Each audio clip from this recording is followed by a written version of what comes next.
சூப்பரா இருக்கு. நான் தாங்குவேனா? நெறைய விஷயங்கள் இருக்கு. டான்ஸு, ஃபைட்டு இந்த கேரக்டரே வந்து நீங்க பார்த்தீங்கன்னா, ஒரு ஒரு ஆஃபிசர், ஒரு யங் ஆஃபிசரோட கேரக்டர் தான். ஸோ நான் இப்படி இருக்கேன், நான் எப்படி ஆஃபிசரா எல்லாருமே நம்புவாங்களாங்கிற ஒரு விஷயம் தான் நான் ஃபர்ஸ்ட்டு ஒரு டவுட்டா வச்சேன்.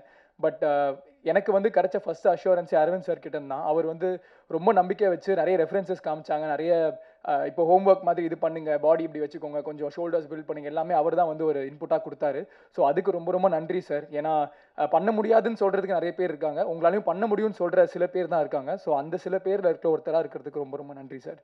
அண்ட் புகழ் சார் அண்ட் ஈடன் அ அவங்களுமே வந்து ஃபர்ஸ்ட் டைம் ஒரு படம் பண்றாங்க. அண்ட் இப்போ நமக்கு தெரியும் சினிமா இருக்கிற ஒரு சிச்சுவேஷன்ல ஒரு ஃபர்ஸ்ட் டைம் ப்ரொடியூசர் உள்ள வந்துட்டு எங்கள மாதிரி ஒரு காஸ்ட்டோட ஒரு படம் மவுண்ட் பண்றதுங்கிறது ரொம்ப ரொம்ப கஷ்டம்.